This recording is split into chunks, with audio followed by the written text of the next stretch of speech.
Intéressés tous au sujet du sommeil. Beaucoup nous venons à l'église. Beaucoup nous sommes là. Physiquement nous sommes là.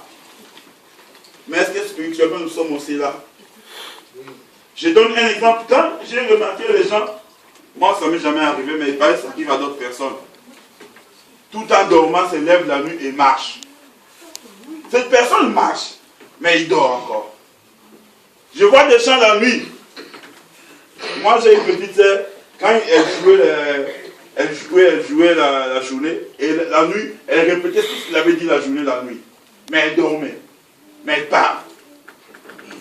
Est-ce que c'est ton cas aussi? Tu es à l'église. Nous te voyons vivant, les yeux, tu nous regardes, mais au plus profond de toi, tu sais que tu dors. Tu n'es pas là. C'est le cas de beaucoup de gens aussi. Nous allons lire un verset dans la Bible que Jésus a donné. Matthieu chapitre 13, du verset 24 au verset 30.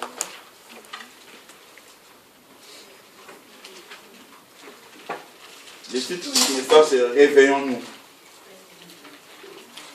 Matthieu chapitre 13, du verset 24e au 30e verset.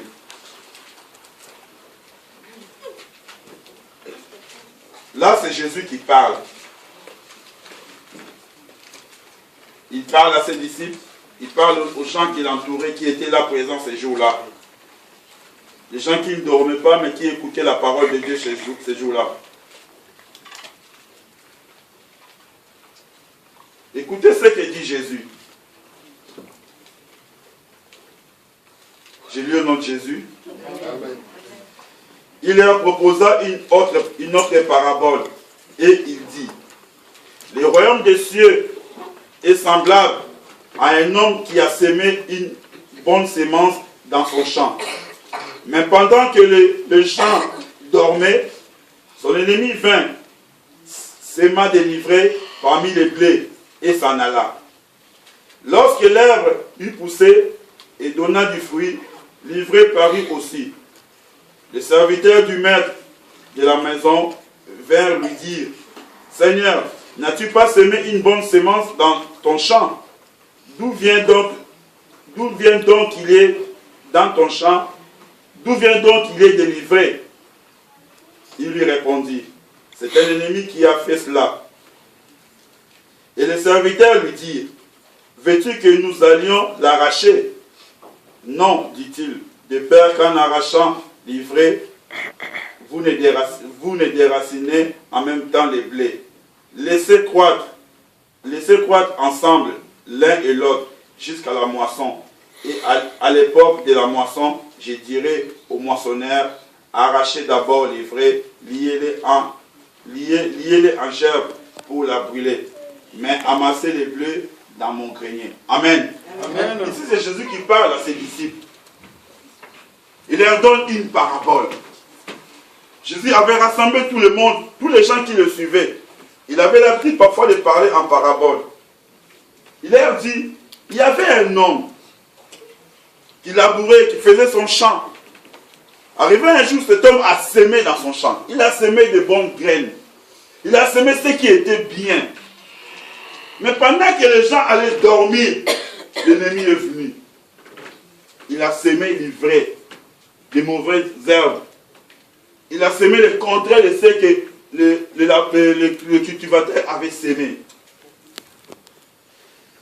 Et ce que l'homme avait semé, ce que l'ennemi avait semé, croissait en même temps. Les gens voyaient, les gens se posaient la question, mais dans ces champs-là, cet homme-là qui travaille tout le temps, qui travaille son champ, il avait semé des bonnes choses, il avait semé son blé, il avait semé ses légumes, il avait semé, je ne sais pas, du maïs ou des haricots. Mais comment se fait-il que, en dehors de ce que lui il a semé, il y a d'autres choses qui ont poussé dans son champ? C'est que l'ennemi est passé par là.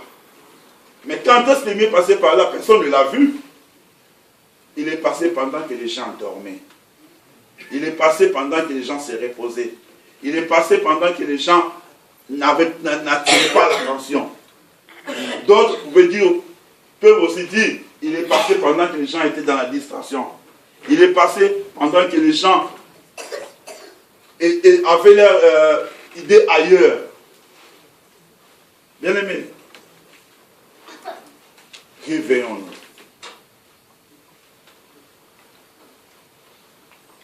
Beaucoup de gens, aujourd'hui, nous venons à l'église.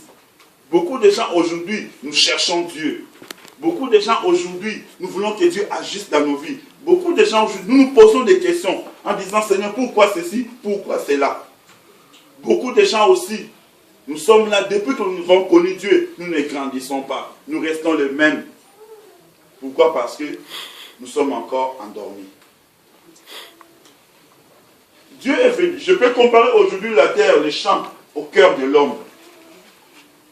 Jésus est venu. Il a sémé ce qui est bien dans nos cœurs. Il a sémé sa parole. Mais puisque nous dormons, puisque nous sommes encore dans l'administration, l'ennemi est passé par là. Il a sémé les doutes. Il a sémé encore autre chose. Il a sémé ce qui est contraire à la parole de Dieu. Et ce que Jésus a sémé, et ce que l'ennemi a sémé, c'est battre. Voilà pourquoi parfois dans nos vies, on a des doutes. Est-ce que réellement... Il y a, comme on dit chez nous, il y a un cœur qui dit, ne fais pas ça. L'autre dit, fais-le. Il y a une bagarre entre nous. Et ces bagarres ne profitent pas à nous. Cette bagarre ne profite pas à nous. Ça fait que nous sommes bloqués et nous ne savons pas avancer. Nous devons nous réveiller, bien-aimés.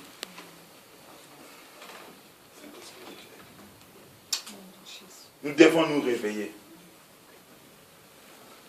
Quand je regarde dans cette salle, tout le monde est éveillé. Tout le monde me regarde. Tout le monde a les yeux ouverts. Mais ce n'est pas ça le plus important. Est-ce que, de la même manière que nous sommes éveillés, nos esprits aussi sont éveillés, ou nos esprits dorment encore? Dieu regarde au plus profond de nous. Quand Dieu nous regarde, il ne voit pas comme tel nous sommes, mais Dieu voit à l'intérieur de nous. Dieu sait ce qui se passe au plus profond de nous. Pourquoi il y a tel chose qui n'avance pas? Pourquoi il y a ça et ça qui n'avance pas? Parce que son peuple dort encore. Bien-aimés, cette église a plusieurs années. Cette église, je vais demander pour ne pas dire des bêtises, hein? Je vais demander au pasteur. Ah, moi j'avais dit 8 ans, voilà. Le pasteur m'a dit 9 ans. Amen. Amen. À 9 ans. Un enfant qui a 9 ans, à l'école, il doit être loin. Hein? 3e primaire. Et quand je vois nos enfants ici en 3e primaire, ils connaissent déjà beaucoup de choses. Madame a dit, les enfants de 9 ans connaissent déjà beaucoup de choses par rapport à d'autres cieux, par rapport à d'autres enfants. Un enfant de 9 ans qui va déjà à l'école, il connaît déjà beaucoup. Il sait même déjà aller sur l'ordinateur. Il sait même aller chercher un jeu à la télé. Par rapport aux enfants qui vivent dans des situations, dans des pays où c'est moins avancé. Si on compare un enfant qui est né ici, et un enfant qui est né dans un village, dans une forêt, vous verrez la différence. L'enfant qui est ici est un peu avancé dans sa connaissance. Est-ce que depuis que nous avons connu Christ, nous sommes où maintenant? Nous sommes au point de départ où nous avons avancé. On peut se poser cette question, bien-aimés. Nous dormons encore, bien-aimés, parce que nous ne connaissons pas les conséquences du sommeil. Voilà pourquoi aujourd'hui, beaucoup préfèrent dormir encore. Même tout en venant à l'église, beaucoup dorment encore. Mais dans ta vie, tu as une situation. Dans ma vie, j'ai une situation. Dans nos vies, nous avons des situations que nous voulons voir changer. Nous voulons voir la main de Dieu nous aider. Mais pourquoi ça n'avance pas? Pourquoi nous sommes toujours au point du départ? Parce que quelque part, nous sommes en train de dormir. On avait partagé la fois passée sur les dons ici à l'église. Le Saint-Esprit a donné 9 dons spirituels. Si on peut compter aujourd'hui qui a les dons de prophétie, certains vont dire, ah, moi je crois que j'ai les dons de prophétie. Qui a les dons de parler à langue? D'autres me regardent, mais c'est quoi parler à langue? Qui a les dons d'opérer des miracles? Qui a les dons de foi? Ce sont des choses que Dieu nous a donné cadeau. Nous allons chanter cadeau, Jésus fait cadeau. Dieu nous a donné ça cadeau. Puisque nous avons reçu le Saint-Esprit, nous avons d'office ce genre de dons. As-tu déjà exercé ces dons-là ici à l'église? Rien. D'autres me diront, je viens d'arriver, c'est pas pour moi.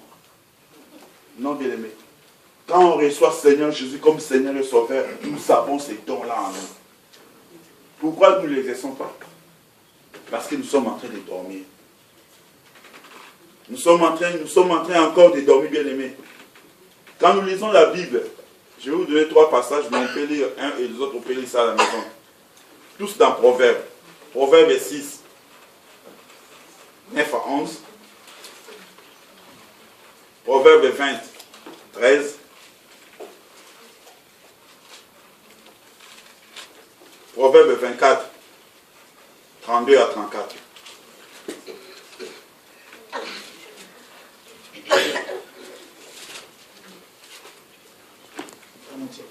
Je sais lire Proverbes 24, 32 à 34.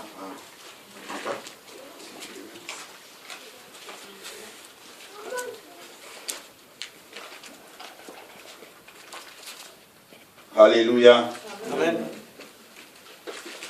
Il y a des gens qui aiment beaucoup dormir. Laissez-moi dormir. C'est bien, bien aimé. Mais écoutez ce que la Bible dit à propos du sommeil.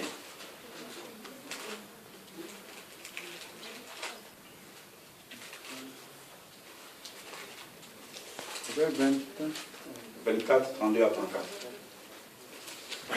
J'ai lu la parole du Seigneur. Proverbe 24, 32 à 34 nous dit ceci. J'ai regardé attentivement et j'ai tiré instruction de ce que j'ai vu. Un peu de sommeil, un peu d'assoupissement, un peu croiser les mains pour dormir. Et la pauvreté te surprendra comme un rôdeur, et la disette comme un homme en armes. Amen. Amen. C'est Salomon qui parle. Il dit, je vis, je l'ai constaté. J'ai fait un constat dans ce monde. Un peu de sommeil seulement, un peu. La pauvreté te surprendra. Juste un peu de sommeil, pas beaucoup, hein, un peu. La pauvreté te surprendra. Dans ma version au chapitre 6, à partir du 9 jusqu'à 12, Salomon disait ceci. Il a même commencé par dire paresseux. Ce n'est pas moi qui ai dit ça. Je n'insulte personne, mais je lis ce qui est marqué dans la Bible. Salomon a dit dans le chapitre 6 du Proverbe, à partir du verset 9, il dit paresseux, jusqu'à quand seras-tu couché? Quand tu te leveras de ton sommeil, un peu de sommeil, un peu d'assouplissement, un peu de croiser les mains pour dormir, et la pauvreté te surprendra, comme un rôdeur, et la disette comme un homme en âme. Un peu. Salomon a commencé par dire paresseux. Bien, mais beaucoup, nous sommes encore paresseux. Nous ne voulons pas nous engager dans les choses de l'église. Nous disons, ça c'est pas pour moi. Non, c'est pour telle personne. L'église a beaucoup de choses à faire. L'œuvre de Dieu a beaucoup de choses à faire, bien aimé. Mais nous ne voulons pas nous engager parce qu'on s'est dit, ça c'est pas pour moi. Je suis encore jeune, je suis vieux, je suis encore tel, je suis encore comme ça, je ne veux pas m'engager. Salomon nous appelle ce genre de personnes de paresseux. Il dit, ce genre de personnes dorment encore et ils seront pauvres. Ils seront pauvres, bien aimés. Aimer le sommeil nous conduira à la pauvreté. On peut l'expliquer, bien aimé, même dans la vie courante ici. Si tu dors, tu ne vas pas chercher du travail, ça te conduira à la pauvreté. Tu n'auras rien. L'exemple est là. Mais sur le plan spirituel aussi, c'est la même chose. Aimer trop le sommeil, dormir beaucoup, bien aimé, te conduira à la pauvreté spirituelle. C'est vrai, quand nous lisons les béatitudes dans Matthieu 5, où Jésus dit, heureux les pauvres en esprit. Ce n'est pas la même chose. Là, Jésus dit, heureux les pauvres en esprit. C'est différent de cette pauvreté. Quand Jésus parle des pauvres en esprit, il veut dire quoi? Il veut dire les gens, le cœur humble. Heureux les gens qui ont le cœur humble, qui ont le cœur brisé, abattu. Ils verront le royaume des cieux. Ne pas confondre cette pauvreté-là avec cette pauvreté spirituelle que nous parlons aujourd'hui. Là, Jésus s'adressait aux gens humbles, aux gens qui ont le cœur brisé. Il leur disait, c'est bien ce comportement. Et ça, vous verrez le royaume des cieux. Mais Salomon nous dit, si nous ne voulons pas travailler pour Dieu, si nous ne voulons pas nous attacher au Seigneur, si nous voulons être loin de Dieu, si nous voulons toujours la distraction, si nous voulons toujours nous éloigner de Dieu, nous serons pauvres spirituellement. Et là, l'ennemi viendra la nuit, pendant que nous sommes dans la distraction, s'aimer dans nos vies, livrer. C'est-à-dire, le contraire de la parole de Dieu. Ce qui va nous conduire en dehors et loin de Dieu. Mais il n'y a pas d'âge pour servir l'Éternel. Il n'y a pas d'âge pour chercher Dieu. Même à un mois, si Dieu te donne l'occasion, tu vas chercher. La preuve en est que Esaïe, Dieu l'a cherché où? Dans le ventre de sa maman et Jérémie. Donc il n'y a pas d'âge pour chercher, pour travailler pour Dieu. Il n'y a pas d'âge pour chercher l'Éternel. Il n'y a pas d'âge pour servir. Ne disons jamais, j'ai encore le temps. Il n'y a pas de temps, bien-aimé. On n'a pas le temps dans ce monde. Le temps, c'est ce que nous avons maintenant. Demain, ce n'est pas pour nous, bien-aimés. Nous devons nous réveiller. Bien-aimés, nous devons nous réveiller. Si tu attends te réveiller demain, si nous attendons dire, demain je veux me réveiller, demain je chercherai Dieu, demain, bien-aimés, laisse-moi nous dire ce matin, demain ne nous appartient pas. Demain, ce n'est pas à nous, bien-aimés. Demain, ça appartient à Dieu. Nous sommes arrivés à une période où nous devons récolter. Bien-aimés, j'aimerais nous dire ceci. Nous tendons vers la fin du monde, la période des récoltes, où Jésus va revenir. Parce qu'il nous a promis qu'il reviendra. Ce n'est plus le temps de dormir, bien-aimés. C'est le temps de s'attacher à Dieu, de chercher Dieu. Vous savez, je lisais un passage dans Proverbe, Proverbe pour Ecclésiaste, où Salomon disait, beaucoup d'études fatiguent l'homme. Je dis, oh, moi qui voulais encore répondre que les études, ça fatigue. Beaucoup d'études fatiguent l'homme. Salomon a dit, vanité devant tout est vanité. Amen. Il a donné beaucoup d'exemples. Les gens qui ont étudié, qui ont travaillé, qui ont fait tout ce qu'ils voulaient faire. Quand ils ont fini leurs études, quand ils ont fini de dire, j'ai amassé, maintenant je vais prendre. C'est dans ce moment-là que la mort est venue les reprendre. Contentons de la vie que Dieu nous a donnée. Profitons de cet instant, bébé. Maintenant, là, c'est pour nous. Je profite pour s'aimer, pour travailler. Demain, je sais que je mourrai. Demain ne m'appartient pas. Bébé, j'ai vu ça sur YouTube. J'ai regardé le Facebook de ma femme, j'ai vu que il y a un prêtre qui prêchait. Je suis en Australie ou quoi. Il a prêché. Sur la chaise, donc que je suis là. Il a dit, merci Seigneur. Il est tombé, il est mort. Il y avait un autre qui a prêché, il a fini de prêcher. Il a remis le micro, il va s'asseoir. Les gens continuent à louer Dieu, il est mort. Quand les gens ont fini, ils ont regardé, ils ont dit, mais il est mort. Le monsieur qui a repris le micro a dit, bénissons le Fils, bénissons Dieu, tout ce que nous devons faire. Il est mort.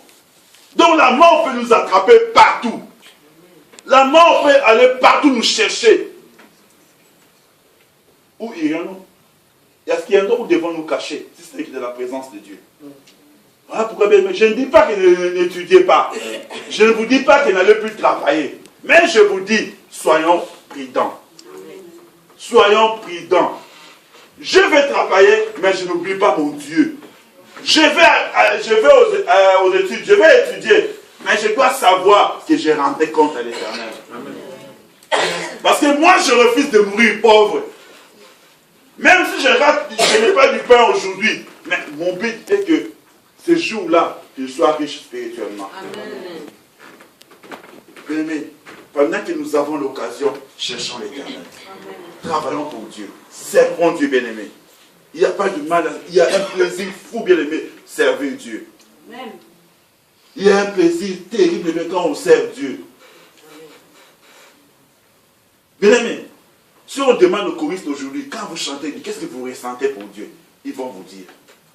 Il y a un plaisir terrible, bien-aimés. Quel plaisir de servir Dieu. Quelle joie quand on sert Dieu. Puisque nous savons que nous ne servons pas un homme. Un homme, on peut le servir aujourd'hui. S'il pour son intérêt, demain il va te virer de l'entreprise. Il va dire conjoncture économique, situation économique, il y a la crise mondiale. Je te mets un peu de côté. Dieu ne connaît pas de crise. Yes. Dieu ne connaît pas de conjoncture économique, macroéconomique, tous ces termes-là. Il ne connaît pas ça. Réveillons-nous, bien-aimés. Amen. Réveillons-nous, bien-aimés. Nous sommes arrivés à une époque, à une période, bien-aimée, où nous devons récolter. La fin de toutes choses arrive. Sommes-nous prêts? Ou nous dormons encore? Ou nous disons, bon, je suis encore. Mais les gens ont fait des projets dans ce monde. Les gens ont projeté des choses. Ils ont fait des budgets dans ce monde. Ils n'ont jamais réalisé ça. C'est resté dans leurs armoires parce que la mort est passée par là. Nous ne serons jamais décédément venant à l'église. Quand on vient à l'église, il faut venir vraiment comme on vient. Il faut se dire, je vais rencontrer mon Dieu. Je vais rencontrer celui qui m'a donné la vie. Celui qui m'a fait cadeau de la vie. Amen. Amen. Bien-aimés, aimons le Seigneur.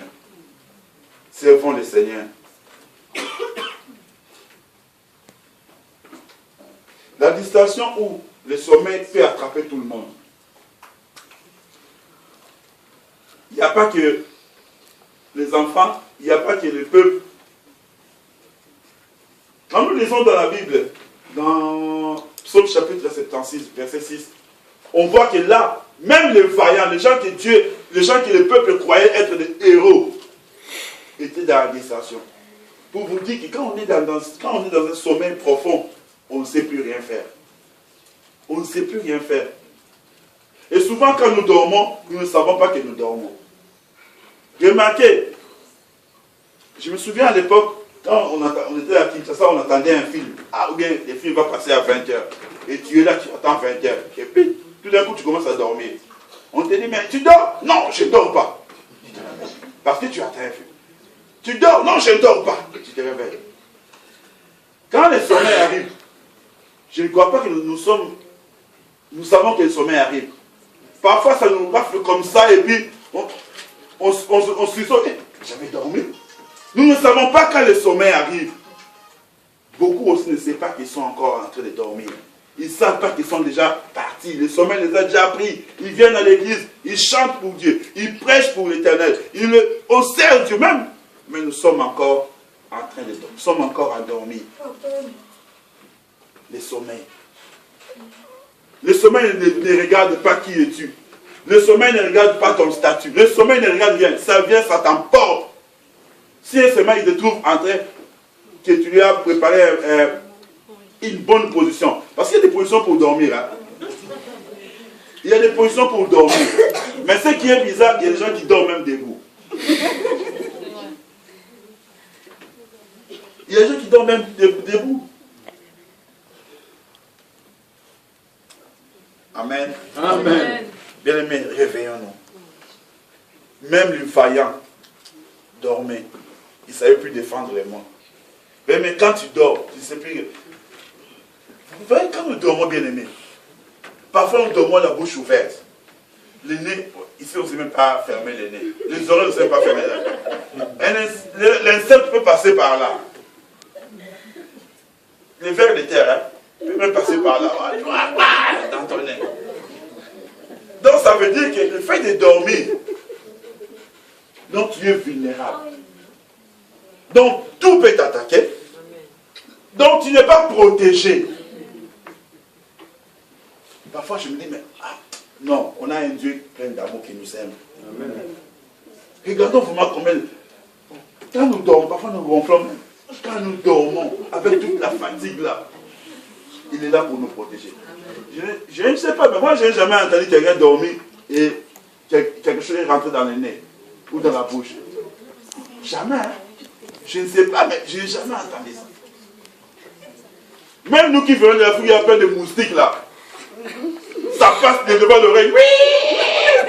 Ça ne pénètre jamais. Parce que peut-être Dieu lui a dit, moustique, ça reste là. Tu ne rentres pas. Donc, quelqu'un qui dort, c'est une personne qui est vulnérable. Quelqu'un qui aime beaucoup dormir, cette personne est vulnérable. C'est-à-dire qu'il n'a pas de défense. Il ne sait pas se défendre. Voilà pourquoi Dieu veut que nous puissions nous réveiller. Dieu veut que nous puissions nous réveiller, bien-aimés. Quand nous lisons la Bible, bien-aimés, il y a un exemple frappant dans la Bible. Dans Matthieu chapitre 26, vous lirez ça peut-être à la maison, Matthieu chapitre 26, du verset 36 au verset 46. Là, vous voyez, il y a l'exemple de trois personnes, 3 apôtres.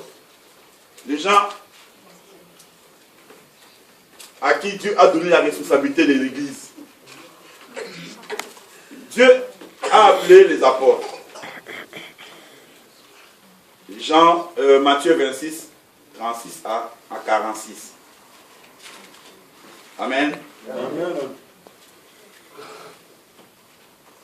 Dieu a appelé ces apôtres. Il les a amenés quelque part. Jésus les a amenés quelque part. Il a dit aux autres, aux 9, vous priez. Il a pris Pierre, Jean et Jacques. Il leur a dit, vous 3, suivez-moi. Après, quelque part, il leur a dit, bon, ici là où nous sommes, nous allons prier. En parlant à il leur a dit ceci. Je vais essayer de lire ce passage-là. Puis, ayant fait quelque part, non, je lis à partir du verset 38. Il leur a dit, mon âme est triste jusqu'à la mort. Restez et veillez avec moi. Jésus a dit à Pierre, à Jean et à Jacques, vous restez avec moi pour veiller. Au 9, il leur a dit, priez. Je veux que nous puissions comprendre cette différence. Au 9, il leur a dit, vous, les 9, priez. Vous 3, Jean, Jacques et Pierre, suivez-moi. Restez avec moi, parce que mon âme est triste. Un Dieu qui dit aux hommes que je suis triste. Vous venez avec moi, priez avec moi, veillez avec moi. Il leur a dit prier, mais aux 3, il leur a dit veillez. Alors moi je me suis dit, Seigneur, je me dis pourquoi aux uns tu as dit prier et aux autres tu as dit veiller. En plus aux 9 il leur a dit asseyez-vous et priez. Aux autres il leur a dit veillez. Veillez avec moi. Mais qu'est-ce qui s'est passé? Jésus a fait quelque part, il est tombé face contre la terre. Il a commencé à prier. 1 heure après il a regardé, tous les 3 étaient en train de dormir. Il les a regardés, il les a réveillés. Il a dit, vous ne savez même pas tenir 1 heure. Il a recommencé à prier, son corps tombé dans un profond sommeil. Jésus a répété ça 3 fois. Les apôtres dormaient. Je me suis dit, si Jésus les avait laissés là, les gens qui voulaient arrêter Jésus ce jour-là allaient trouver les 3 en train de dormir. Mais Jésus les a réveillés pour voir comment est-ce qu'il sera arrêté. Comme ça, ça restera dans l'histoire. Ces gens l'histoire allait passer, ils n'allaient même pas savoir quand Jésus était arrêté parce qu'il dormait. Voilà comment un sommeil peut te faire rater de grandes choses, de grands rendez-vous dans la vie. Ils dormaient. Ni c'était l'intervention de Jésus pour les réveiller. Les 3 à qui Jésus a donné aujourd'hui nous parlons, la responsabilité de l'Église. Parce que toute la responsabilité de l'Église était sur ces 3-là. Mais eux, ils dormaient. Pour dire, le sommeil n'a pas besoin de ton titre. S'il veut te prendre, si tu ne veilles pas, le sommeil te prendra.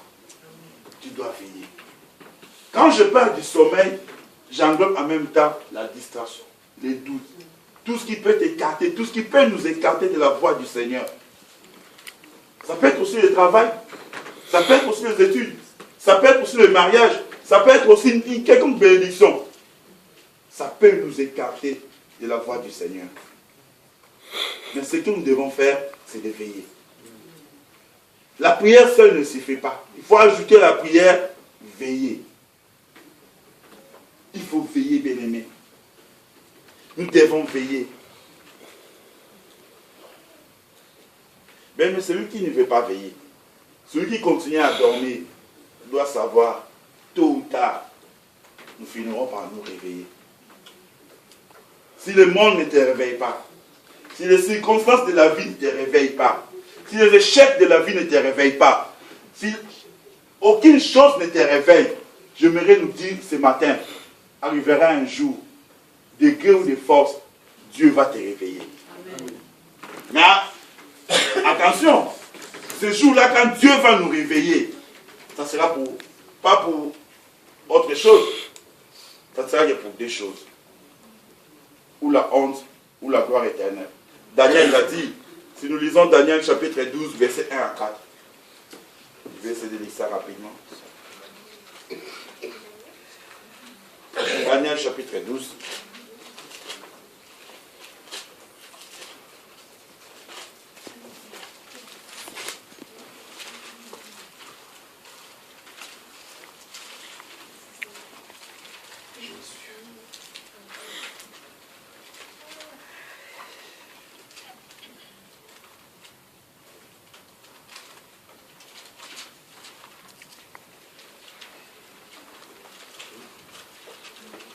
Je vais lire à partir du verset 2. Plusieurs de ceux qui dormaient dans la poussière de la terre se réveilleront, les uns pour la vie éternelle, les autres pour l'opprobre, pour la honte éternelle. Ceux qui auront été intelligents et brilleront comme la splendeur du ciel, et ceux qui auront enseigné la justice et à la multitude brilleront comme les étoiles à toujours et à perpétuité. Toi, Daniel, tiens secrète ces choses et scelle les livres jusqu'au temps de la fin. Plusieurs alors les liront et la connaissance augmentera. Amen. Amen. Là, Dieu qui parle à Daniel, il dit, beaucoup qui sont dormis aujourd'hui dans la poussière se réveilleront. Il y a des gens qui se réveilleront pour la gloire, d'autres se réveilleront pour la honte, dont les jugements. C'est vrai, il parle à Daniel de ce qui concerne la fin du monde. Mais nous pouvons aussi les ramener dans nos vies aujourd'hui. Si nous continuons à dormir, si nous ne voulons pas nous réveiller pour savoir ce qui se passe autour de nous, pour nous s'attacher encore à Dieu, pour servir Dieu, pour se dire, je ne veux plus être dans cette distraction, mais je veux être à la page, je veux être au four et au moulin, pour l'œuvre de mon Dieu. Mais arrivera un jour, même si nous sommes morts, nous serons réveillés. Et la Bible dit, ceux qui seront intelligents, qui auront enseigné la justice de Dieu, brilleront. Si les uns vont briller, et les autres. Si je pose la question, qui veut être parmi ceux-là qui brilleront, je crois que tout le monde va dire, moi je vais briller ce jour-là. Mais malheur à nous, si nous ne nous réveillons pas aujourd'hui, il nous sera difficile de briller ce jour-là. Voilà pourquoi, bien aimé, ce matin, je voulais nous partager ça. Réveillons-nous, bien aimés. Qui t'a plongé dans ce sommeil profond? Réveillons-nous, bien aimés. Combien de temps nous dormons? Combien de temps resterons-nous endormis? Combien de temps ce profond sommeil va encore continuer à prendre le dessus sur nous? Les circonstances de la vie ne te réveillent pas, bien-aimé. Tout ce qui se passe autour de nous n'arrive même pas à te réveiller. Parce qu'il y a des gens, bien-aimé, je me souviens au Congo, moi ça m'est arrivé une fois. Pendant qu'il y avait pillage au Congo, comme on habitait dans un camp militaire, et les gens tiraient des balles, sifflaient partout. Bien-aimé, moi je dormais. Je n'ai même pas entendu une balle, rien. Je me suis réveillé, je me disais, qu'est-ce qui s'est passé? Je me dit, oh, toi tu ne sais pas, il y a pillage. Depuis quand? En plus, je me suis réveillé à 10 heures. Le pillage a commencé à 4h, 5h comme ça. Je n'ai rien entendu. Mais quelque part, je me tenais. Ça, c'est Dieu. Curieux que je suis. J'allais regarder qu'est-ce qui se passe. Une balle, pas dit, tant. Et Dieu savait, non, toi, tu restes là. Je n'ai rien entendu. Il y a des gens qui dorment aussi comme ça. Vous faites des bruits, vous criez, lui, il dort. Et vous les réveillez. J'ai vu des gens, vous les réveillez, ils changent de position. Au lieu de se réveiller, non, lui il change de position. Il porte le lit. Vous les bougez, il change de position. Et oui, il fait ça. Il continue. Un sommeil profond, bien aimé. Mais ce matin, je vous dis, bien aimé, nous devons nous réveiller. Amen. Tu dois regarder ce qui se passe autour de toi. Tu dois regarder la vie que tu es en train de mener. Tu dois regarder la vie de l'église. Tu dois regarder chacun de te dire, non, je dois me réveiller pour prier pour tel frère, pour prier pour telle soeur, pour prier pour mon église, pour prier pour l'œuvre de Dieu, pour prier pour le pays qui nous a accueillis. Nous devons nous réveiller, bien-aimés. Nous devons nous réveiller. Il ne faut pas dormir comme les autres. Vous savez, dans 1 Thessaloniciens chapitre 5, verset 6, il est marqué, il ne faut pas dormir comme les autres. Ne dors jamais comme les autres. Dans 1 Thessaloniciens chapitre 5, verset 6, il est marqué comme ça. Il ne faut pas dormir comme les autres. C'est-à-dire quoi? Il y a là quand il dort, son esprit dort, son corps dort, son âme dort. Toutes ses facultés dorment. Il n'y a rien qui est réveillé. Or, quand je lis dans Cantique des Cantiques, chapitre 5, verset 2, il est marqué quoi? Mon corps dort, mais mon cœur est éveillé. C'est comme ça que nous devons dormir. Le corps peut dormir parce que c'est physique. C'est physique. Je ne dis pas qu'on ne doit plus dormir, non. J'ai bien séparé le sommeil spirituel et le sommeil physique. Le corps peut se reposer. Pendant que je suis fatigué, je dors. Mais mon âme doit rester éveillée. L'esprit ne doit pas dormir. La preuve en est que quand Jésus a appelé ses disciples, il leur a dit quoi? Veillez et priez. La chair est faible, mais l'esprit est bien disposé. L'esprit ne doit pas dormir. En tant que chrétiens que nous sommes, nos esprits ne doivent jamais dormir. Quand ton esprit dort, c'est que tu es mort. L'esprit ne doit pas dormir. Le corps peut se reposer parce que ça peut donner, parce que c'est la fatigue, parce que la loi de la nature veut ça. Mais l'esprit d'un chrétien ne doit jamais dormir. Mais malheureusement, tout dort en nous. Et l'esprit, et le corps, et l'âme dort. Parce qu'il y a des gens qui dorment. Tu peux me le prendre, tu le prends, tu le déplaces. Il ne sait même pas comment la déplacer. Parce qu'il dort profondément. Non, bien-aimé. Un chrétien ne doit pas dormir comme ça. Cantique des Cantiques nous a dit, le corps peut endormir, le corps peut dormir. Mais l'esprit, ton cœur doit rester éveillé. Parce que tu ne sais pas en ce moment que Dieu peut te parler. Tu ne sais pas en ce moment que Dieu peut te projeter quelque chose, peut te dire quelque chose.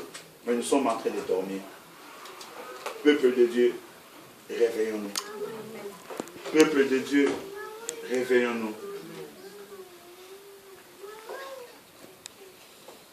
Nous ne savons pas quel temps nous sommes en train de traverser. Je veux que nous puissions lire ces passages.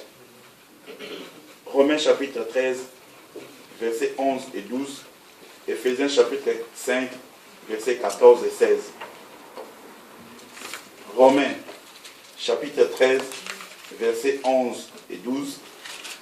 Éphésiens chapitre 5, versets 14 et 16.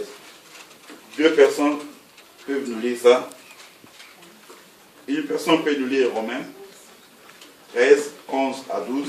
Et une autre personne peut nous lire Éphésiens chapitre 5, 14 et 16. Amen. Tout le monde a trouvé? Je lis au nom du Seigneur. Amen. Romains 11.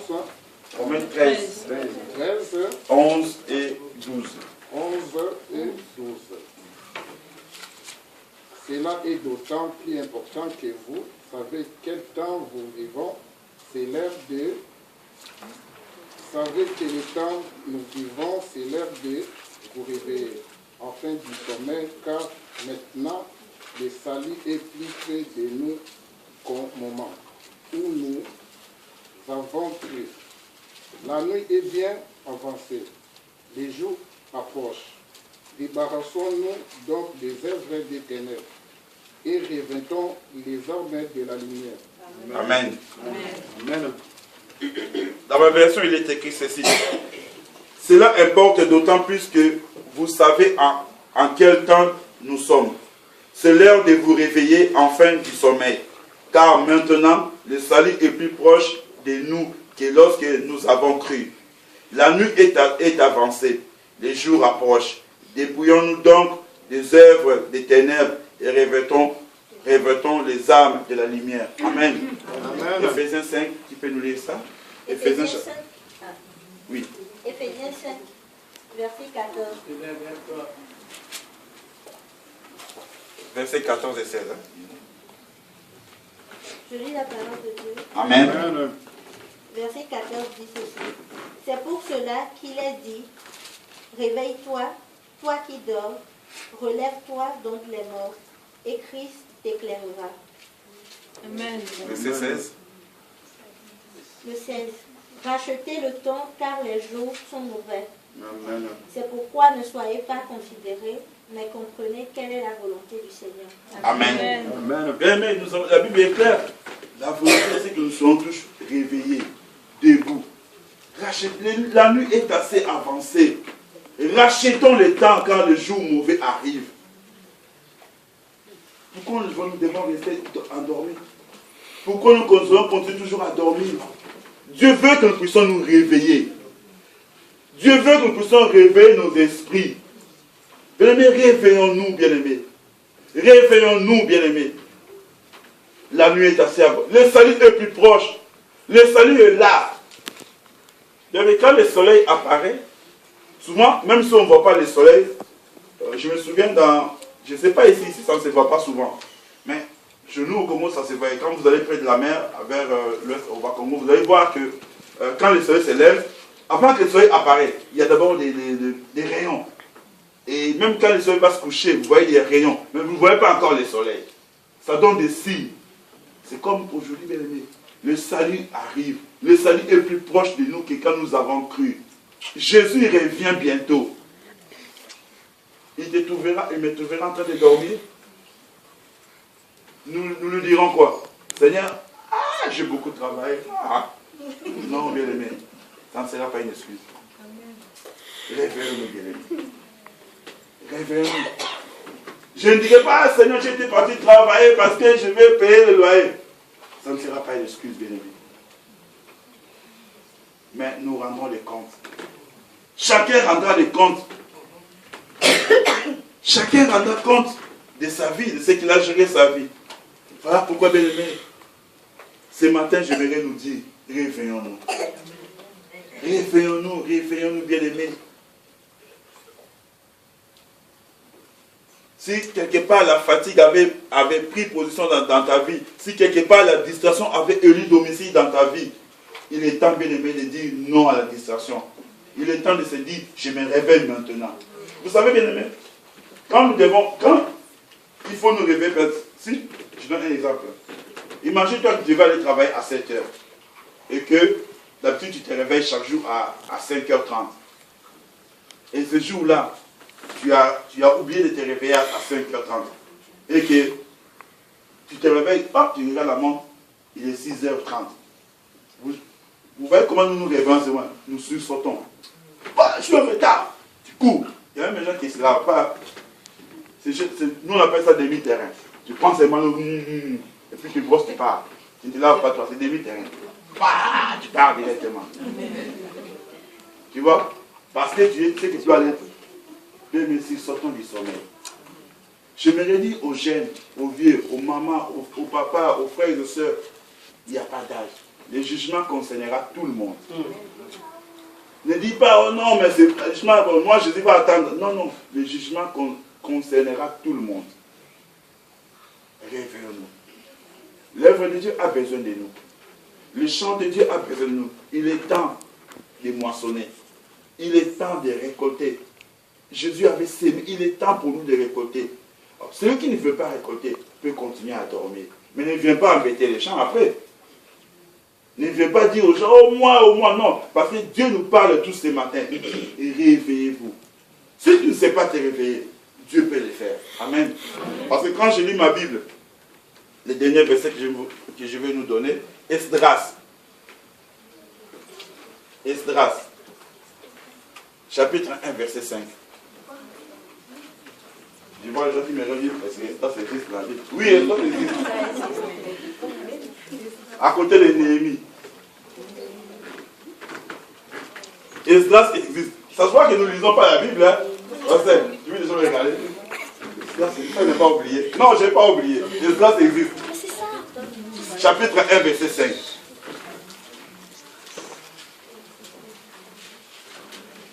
Mais le Seigneur peut te réveiller. Yes.